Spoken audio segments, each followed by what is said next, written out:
이 세 구절을 가지고 할까, 아니면 항상 기뻐하라 이 한 구절을 가지고 설교 말씀을 준비할까 하다가 제가 오늘 준비한 설교 말씀은 제가 저한테 한 이야기입니다.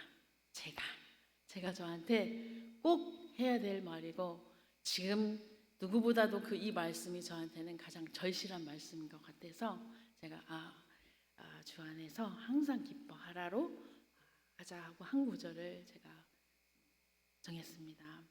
우리가 슬럼프에 빠졌다라는 말을 종종 하죠. 근데 이제 운동 경기에서도 슬럼프에 빠졌다, 그 소리는 이제 실력을 제대로 발휘하지 못하고 성적이 저조하게 나왔을 때 우리가 그 사람이 슬럼프에 빠졌다, 또는 비슷한 말로 매너리즘에 빠졌다라고 얘기를 하는데, 우리가 이제 문학이나 예술적인 표현에서 그 매너리즘은 독창적이지 못하다, 그러니까 흔히 현상을 유지하거나 일상생활에서 새롭게 나아지는 것이 없이 발전이 없다라는 뜻으로 우리가 표현을 하는데요.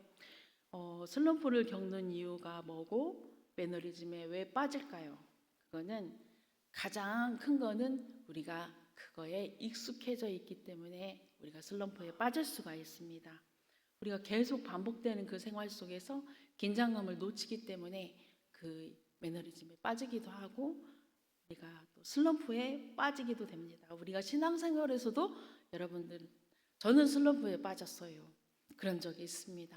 그리고 오늘 이 말씀이 저한테는 가장 제가 들어야 할 말씀이라고 생각을 했기 때문에 제가 어떻게 보면은 여러분들 앞에 이거를 내가 해야 되는 건지 좀 많이 고민을 했는데, 그래도 함께 우리가 은혜를 받고 싶어서 제가 그렇게 했습니다. 근데 우리가 오늘 이 본문 말씀을 통해서 우리가 신앙의 그 슬럼프에 빠져 있는 것을 우리가 탈출하기 위해서는 어떻게 해야 되냐면, 오늘 하나님께서 항상 말씀 안에서 내 안에서 기뻐해라 이렇게 얘기를 하셨어요. 근데 오늘 본문 말씀을 알기 위해서는 우리가 먼저 데살로니가의 성격을 알아야 되는데, 그러려면 빌립보에 대해서 알아야 돼요. 근데 우리가 이 두 지역이 어디에 얹혀 있는지를 알아야 되는데, 아가야 지방과 마케도니아 지방을 중심으로 얹혀져 있어요. 그러니까 쉽게 예를 들면 경기도 안에 어디가 속해져 있죠? 그렇죠. 인천도 있고 서울도 있고 그런 구조와 똑같은 경우예요. 말하자면 마케도니아 지역에 빌립보 도시가 있고 데살로니가 도시가 있다라는 말이에요. 그러면 우리 이제 지금 성경 천독 지금 읽고 있죠? 퀴즈를 하나 내겠습니다. 마케도니아의 수도는 이 두 도시 중 어느 지역에 있을까요? 네, 맞았습니다. 데살로니가입니다. 잘하셨어요. 자, 여러분, 되게 빌립보로 알고 있어요. 왜냐하면 빌립보라고 생각하기가 쉬운 게 뭐냐면 마케도니아의 첫 성 빌립보에 이르러 이렇게 표현을 하기 때문에. 근데 거기서 첫 성이라는 의미는 큰 도시라는 의미지 순차적이거나 수도라는 의미가 아니에요. 수도는 데살로니가입니다.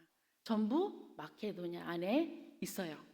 아시는 대로 로마 제국 아래 모든 도시가 하나씩 먹혀 들어가던 때 로마가 빌립보를 꿀떡 삼켜버렸어요. 근데 이게 참 삼키고 보니까 이게 감당을 할 수 없는 도시인 거예요.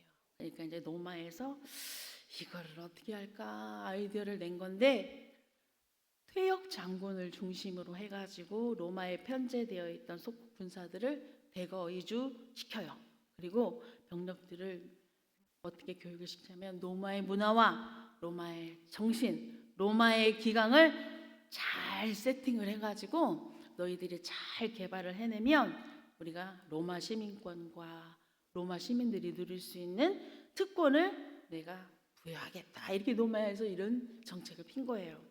강제적으로 이주한 반체제 사람들, 그러니까 예를 들면 깡패, 불량배 이런 사람들을 몰아내고 이곳에 리틀 로마를 세운 거예요.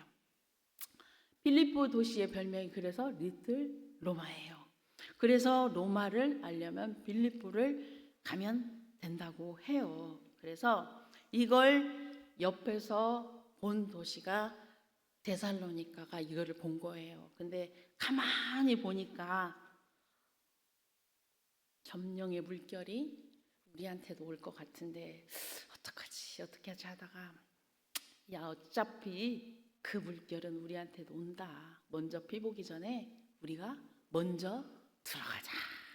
이렇게 된 거예요. 그래서 데살로니가의 정서를 보면 시대에 굉장히 흐름이 빨라요. 이 줄을 내가 어디에 서야 내가 더 좋을지 자진납부한 것이 한납한 것이 이 데살로니가 교회예요. 근데 이 도시는 이때 양대 산맥을 이루었던 그 종교가 있는데 디오니소스인데 이제 우리 역사책에서 많이 들어봤잖아요. 디오니소스. 근데 이 디오니소스는 이게 종교의 심볼이 이게 참 말하기는 그렇지만 남자의 성기예요. 그러니까 그렇기 때문에 이거는 힘 그리고 지배 이게 도시 사람들이 가졌던 열망이고 욕망이었었어요. 그리고 또 하나의 종교는 카리우스라는 종교가 있는데 카리우스라는 사람은 사실은 실존 인물이에요. 원래는 신이 아니었는데 아주 용맹스러운 장군이었는데 그 사람이 일찍 요절을 해요. 그러니까 동생 장군들이 너무 충성을 한 나머지 이 죽음을 깊이 애도한 나머지 여기에다가 신화카를 하는 거예요. 여러분 너무나 한 사람을 실존을 인물을 애도하다 보면 신화카 작업이 될까요? 안 될까요? 됩니다. 그렇기 때문에 독재자들이 그래서 신이 되는 거예요. 그래서 이들은 이제 거기에다가 이제 신학을 입혀요. 그래서 카리우스 장군은 죽지 않았다. 언젠가는 다시 부활을 해서 이 도시를 다시 되찾고 이것이 데살로니가의 도시의 정신 세계를 떠받치고 있었던 양대 지주, 양대 세계관이었었어요. 근데 이때에 이 메가톤급 핵폭탄이 터져요.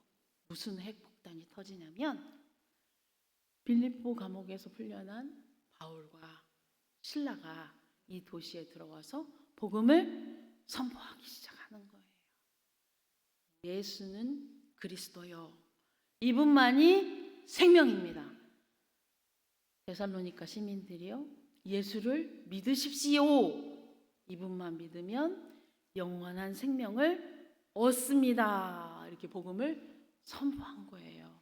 그런데 이렇게 양대 지류의 정신 세계를 갖고 있었던 사람들이 순순히 이 복음을 받아들였을 리가 없겠죠. 무서운 저항이 일어났어요. 그래서 데살로니가 시민들이 깡패와 불량배를 동원을 해가지고 사도 바울이 묵고 있던 야손이라는 사람의 그 집을 습격을 해요. 그래서 겨우 몸만 빠져나와서 베레아를 거쳐서 아덴이라는 곳으로 도망을 쳐요. 여러분들 다 아는 사실이죠? 몰라요? 우리 성경 일초운동 하잖아요. 이게 사도행전 17장에 써 있는 얘기예요. 제가 이게 그냥 재밌으라고 한 얘기가 아니고 아덴에 도착한 사도 바울이 근데 이제 마음 한켠에 아주 묵직한 이 고민이 있는 거예요. 막 이제 걱정이 하나가 있는 거예요. 그러니까 옆에서 선생님 왜 그러세요? 아무래도 걱정이 된다. 뭐가 걱정이 되는데요? 야, 그래 내가 데살로니가에서 3주밖에 복음을 전하지 못했는데 싹이 나는 것도 못 봤고 꽃이 피는 것도 못 봤고 복음이 제대로 심어졌는지 걱정이 되니까 디모데야 네가 가는 길도 험하고 위험하겠지만 네가 좀 다녀와라. 그래서 디모데를 데살로니가로 심부름을 보냈어요. 근데 이 친구가 안 오는 거예요. 이제나 올까 저제나 올까 도대체 이게 무슨 병고가 났나 이거 기다리고 있는데 예정된 시간은 지났는데 디모데는 안 오고 왜 이렇게 늦게 오냐 할 때 왔어요. 제가 오는 길이 험하다 보니까 제가 좀 배탈이 났어요. 이 디모데는 위장도 약하고 그래서 병명이 걸어다니는 종합병원이었어요. 그러니까 중간에 병이 난 거예요. 그래서 지금은 어쩌냐? 네, 다 나았어요. 그렇게 얘기를 했어요. 그런데 선생님 걱정 안 하셔도 되겠어요. 빨리 얘기해봐. 뭘 걱정을 안 해도 되겠냐? 아주 놀라운 소식이 있는데요. 소식을 들어보니까 바울이 복음을 3주밖에 전하지 못했어요. 지금으로 따지면 단기 선교예요. 단기 선교.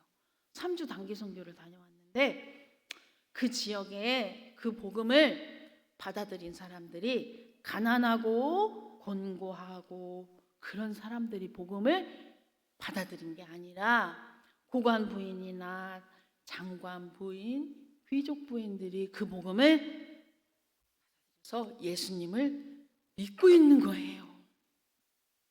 그 말은 이 사람들이 무엇을 각오해야 되냐면 무시무시한 박탈과 누리고 있던 기득권을 포기해야 되는 일이 일어난다는 사실이에요. 뜻밖의 사실을 사도 바울이 듣게 된 거예요. 우리가 데살로니가 3장 1절에서 좀 길지만 9절을 같이 한번 합독해 볼까요? 네. 시작. 이러므로 우리가 참다 못하여 우리만 아단에 우리 형제 곧 그리스도의 복음을 전하는 하나님의 일꾼인 디모데를 보내니 이는 너희를 굳건하게 하고 너희 믿음에 대하여 위로함으로 아무도 여러 환난 중에 흔들리지 않게 함이라. 우리가 이것을 위하여 세움받은 줄을 너희가 친히 알리라. 우리가 너희와 함께 있을 때에 장차 받을 환난을 너희에게 미리 말하였는데 과연 그렇게 된 것을 너희가 아느니라. 이러므로 나도 참다 못하여 너희 믿음을 알기 위하여 그를 보내었노니 이는 혹 시험하는 자가 너희를 시험하여 우리를 수고를 헛되게 할까 함이니 지금은 디모데가 너희에게로부터 와서 너희 믿음과 사랑의 기쁜 소식을 우리에게 전하고 또 너희가 항상 우리를 잘 생각하여 우리가 너희를 간절히 보고자 함과 같이 너희도 우리를 간절히 보고자 한다 하니 이러므로 형제들아 우리가 모든 궁핍과 환난 가운데 너희 믿음으로 말미암아 너희에게 위로를 받았노라. 그러므로 너희가 주 안에서 굳게 선즉 우리에게 살리라. 우리가 우리 하나님 앞에서 너희로 말미암아 모든 기쁨으로 기뻐하니 너희를 위하여 능히 어떠한 감사로 하나님께 보답할까. 그 고관 부인들이 복음을 듣고 나서 이거를 잘 박탈당하고 나서 잘 견뎌내고 있다라는 그런 내용이에요. 우리가 데살로니가 전서 1장 6절 하나만 띄워주세요. 이게 너무 길은데 제가 아까 이 말씀을 준비하면서 김민규 목사님께 그런 얘기했어요. 목사님 저는요 말씀을 너무 많이 읽어요. 그래서 좀 힘들어 하실 수도 있겠어요 해서 줄이고 1장 6절만 데살로니가 전서 1장 6절만 한번 읽어보겠습니다. 1장 6절이요. 데살로니가 전서 1장 6절. 네. 1장 6절. 데살로니가 전서 1장 6절.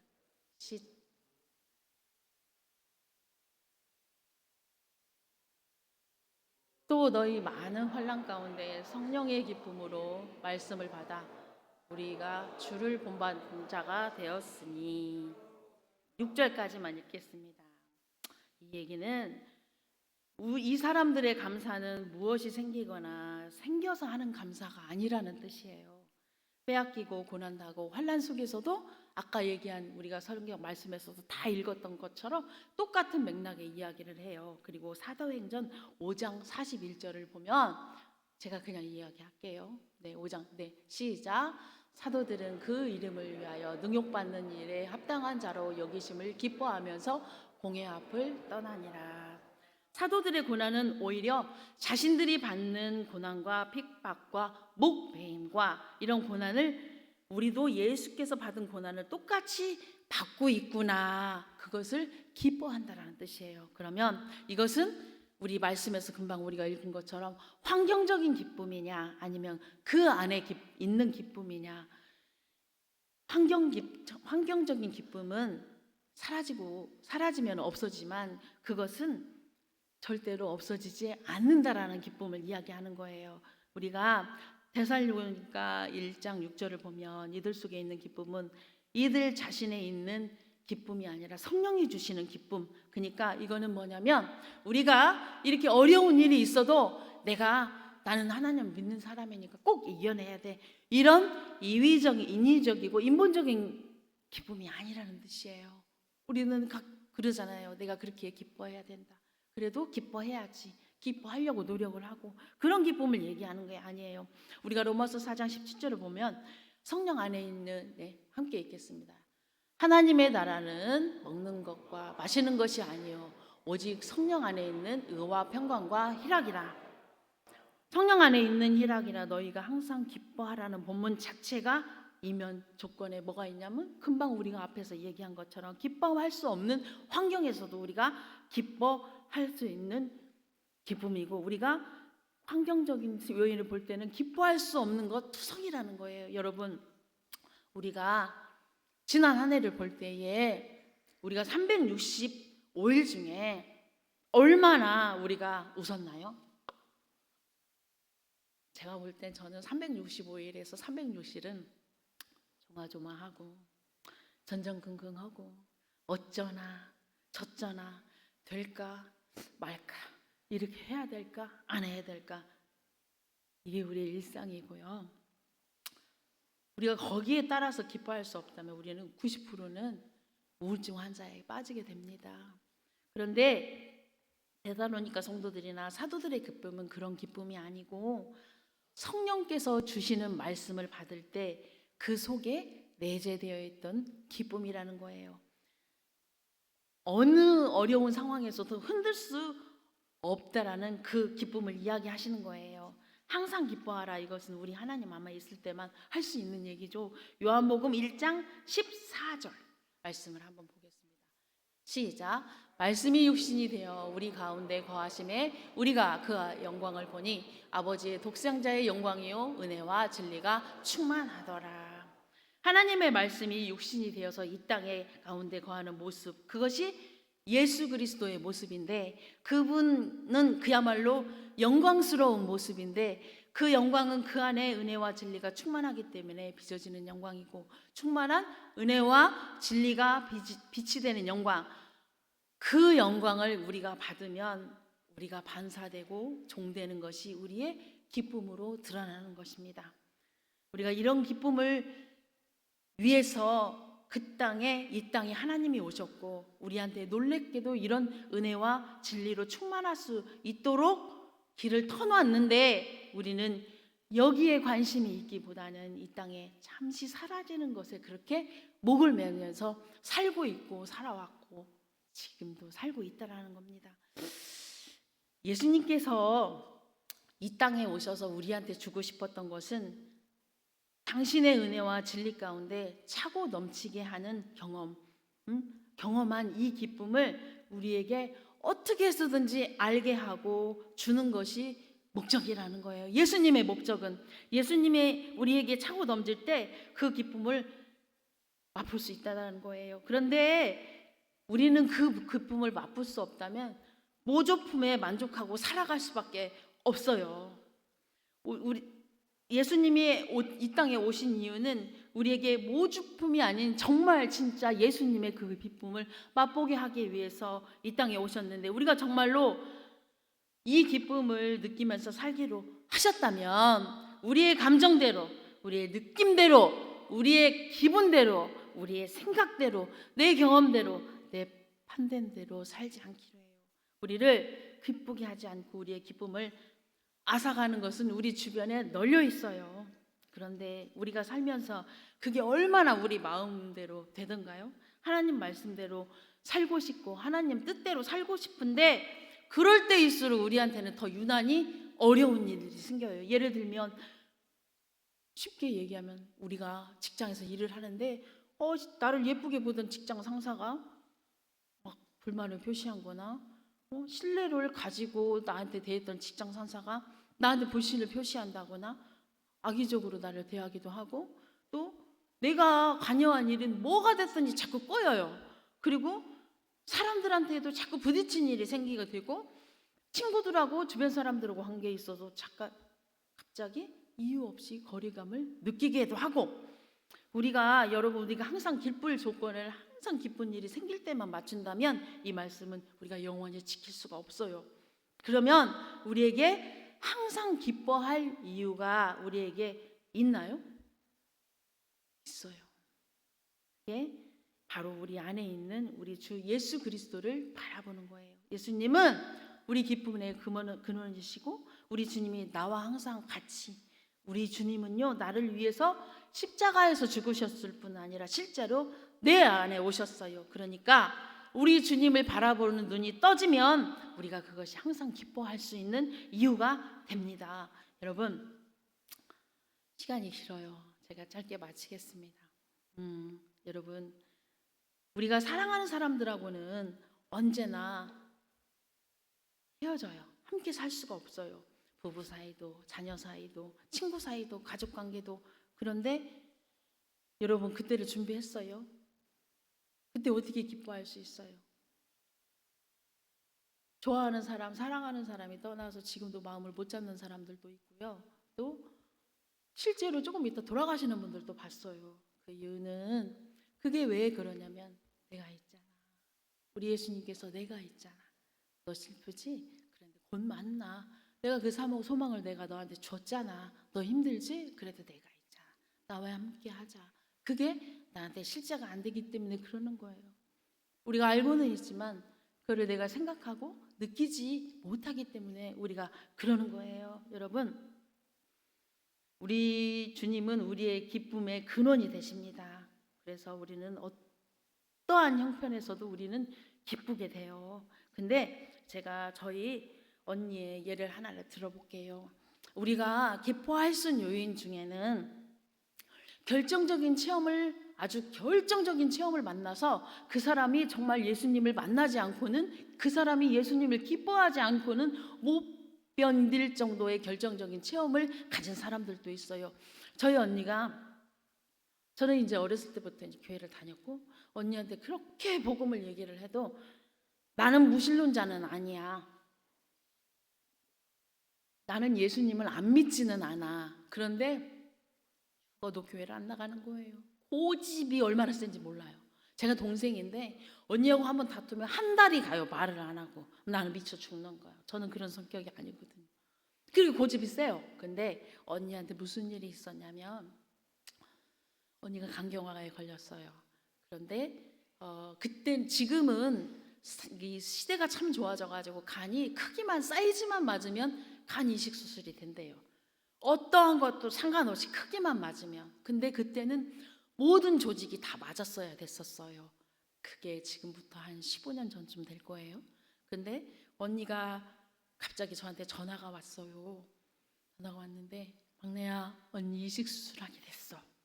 얼마나 감사하고 기뻤는지. 함께, 언니는 서울에 살고 저는 부산에 있을 때 참 많이 울었거든요. 근데 이미 간을 열어보니까 한 달만 늦었어도 손을 쓸 수 없는 단계였던 거예요. 한 달만 늦었어도, 간이 있어도 너무 많은 곳으로 다 벌써 퍼지려고 자리를 잡고 있더라는 거예요. 근데 언니가 병원에 있을 때에 우리 예수님께서 언니를 찾아오신 거예요. 빛인 예수님이 언니한테 와가지고 언니를 안아주더라는 거예요. 그러면서 따뜻하게 토닥토닥 해주셨다라는 거예요. 그러면서 저는 또 한편으로는 부럽기도 하더라고요. 나도 꼭 그렇게 이제 뭐 아파가지고 우리가 그럴 필요는 없지만은 나도 좀 그렇게 좀 해줘 보지. 부럽더라고요. 그러니까 언니가 하나님을 안 믿겠습니까? 아이고 그렇게나 열심히 다니까요. 그래서 제가 역시 우리 예수님은 살아계신 예수님이요. 우리 언니가 교회를 다니고 있네.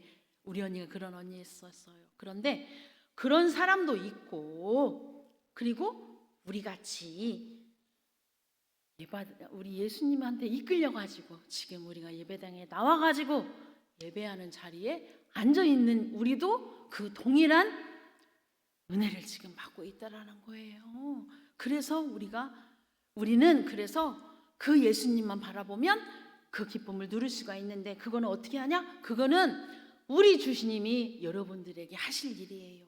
그리고 우리는 그 우리한테 계속 해주실 예수님을 바라보기만 하면 되는 거예요. 그 믿음을 취하시기만 하시면 됩니다. 그리고 기쁠 일이 없는 상황에서도 그냥 그 주님을 바라보는 거예요. 항상 기뻐하라.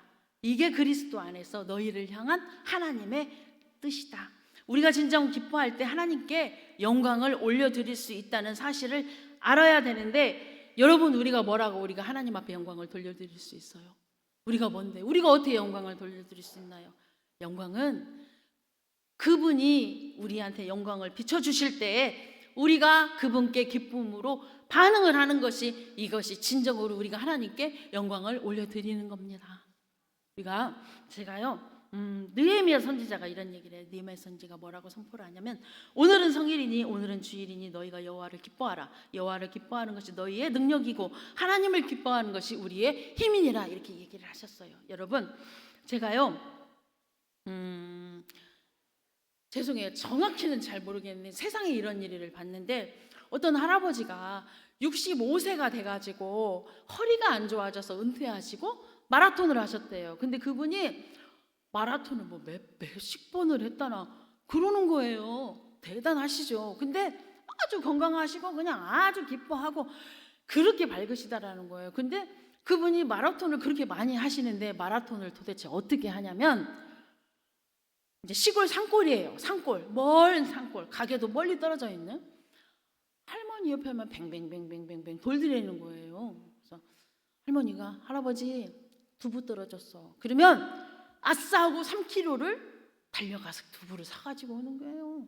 그리고 간장 떨어졌어요 하면은 아싸 하고 간장을 가서 사오는 거예요. 근데 그분이 그렇게 기뻐할 수가 없고 그렇게 박디라는 거예요. 여러분, 제 얘기 하나만 하고 마칠게요. 저는 여러분들도 다 그런 경험이 있을 거예요. 우리가 이제 신대원에 가면 저같이 나이 먹은 이 여자 전도사님들이 참 많이 오더라고요. 그러면은 가끔 너는 어떻게 하나님, 너한테는 어떤 하나님이냐, 이런 얘기들을 이렇게 물어봐요. 그러면은 그 사람들한테도 어느 순간에 아유 그래 내가 신학하지, 이게 아니었더라는 거예요. 저 같은 경우에는 아주 오래전부터 하나님께서 저하고 많은 만남을 가져주셨고, 때로는 이 마음속에서 여기 가슴이 터질 것 같아요. 너무 좋고 너무 기뻐서 우리 예수님이 날 위해서 십자가에 달려 돌아가셨다라는 그 말씀이 내한테, 내 순간이 내가 됐을 때, 그 예수님이 내려오고 내가 올라갔을 때, 하나님 이렇게 좋아요. 이렇게 좋으면 어떻게 살 수가 없어. 숨도 못 쉬겠어요. 예수님 이제 그만 사랑하세요. 저를 좀 그만 사랑하시고 제가 이제 예수님 사랑해 드릴게요. 이 고백이 나오면서 그렇게 기뻐했는데, 어느 전도사님은 그 얘기를 하더라고요. 이제 병신도 때 옛날에는 이렇게 3단요 있잖아요. 지금은 요들이 다 이렇게 얇지만 3단요 1층, 2층, 3층 스펀지. 그러면 설거지를 하다가 우리 예수님이 너무 좋고 너무 기뻐가지고요, 설거지를 하다가 고무장갑에 물이 뚝뚝뚝 떨어지잖아요. 근데 그 좋아하는 그 기쁨을 표현할 길이 없어가지고 그 3단요에 올라가서 막 뛰니까 애기들이 그때 3살, 4살 그럴 때인데 같이 뛰었다라는 거예요. 아, 다 이런 기쁨을 가지고 살았고 이런 기쁨들이 있었구나. 그렇기 때문에 저도 그때 그 기쁨을 여러분, 우리가 이 세상에서 주었던 기쁨들은 오래 갈 것 같지만 한순간이 되고, 우리가 예수님 안에서 발견된 기쁨과 그거는 한순간이라도 영원한 기쁨이 됩니다. 그렇기 때문에 그 받았던 그 기쁨을 다시 사모하고, 그 무엇과도 바꿀 수 없는 그 기쁨을 사모하고 우리가 또 다시 힘을 얻어가는 겁니다. 제가 이 말씀을 준비하면서 예수님 그 기쁨을 다시 한번 저에게 주시고, 또 아까 여기 이렇게 막 뛰어서 이렇게 올라오는데 이제 찬양 소리는 들리고 막 제가 기쁘다, 나는 기뻐, 옛날에 그 기쁨을 나는 다시 찾을 수 있어. 여러분, 그러면 돈이 없어도 살 수 있어요. 아무것도 없어 살 수 있어요. 날아갈 것 같아요. 그 기쁨, 주님 안에서 저와 여러분이 이 기쁨을 누리기를 원합니다. 우리가 이 기쁨을 누릴 때에 우리 형편은 더 나빠질 수도 있고 오해를 받을 수도 있고 고난을 받을 수도 있어요.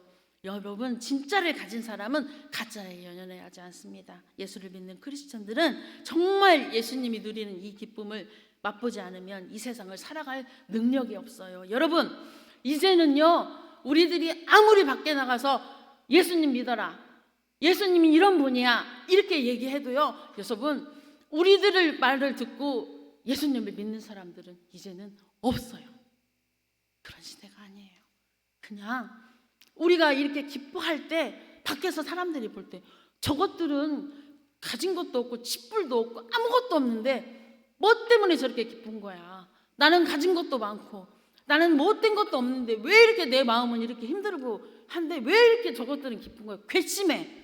그리고 궁금해해. 그럴 때 네 안에 있는 그 기쁨이 뭔지 그 소망을 물어볼 때에 우리가 대답하는 게 그게 전도입니다. 지금은 우리가 말로 예수님 믿어라, 예수님 믿어라. 그런 시대는 이미 끝났어요, 여보. 여러분, 이 기쁨이 넘칠 때에 문양일 목사님께 고명전도사님 해도 문양일 목사님 기분이 나쁘지 않으시고요. 그리고 또 내가 앉는 자리에 누가 앉아 있어도 내 자리인데 왜 안 그려? 이렇게 기분이 나쁘지 않다라는 거예요. 그 자리에 앉으면 기쁜가요? 그렇게 된다라는 거예요, 여러분. 여러분, 우리가 항상 기뻐하라 하나님 뜻대로 살기로 결정을 하셨다면 흔들리지 말고 이제 끝까지 가게 되는 저와 여러분이 되기를 소원합니다. 저를 위해서 많이 기도해 주시기를 바랍니다. 부탁합니다. 저도 여러분들을 위해서 기도하겠습니다. 우리 함께 이제 찬양을 부르면서 기도할 텐데요. 이 기도할 때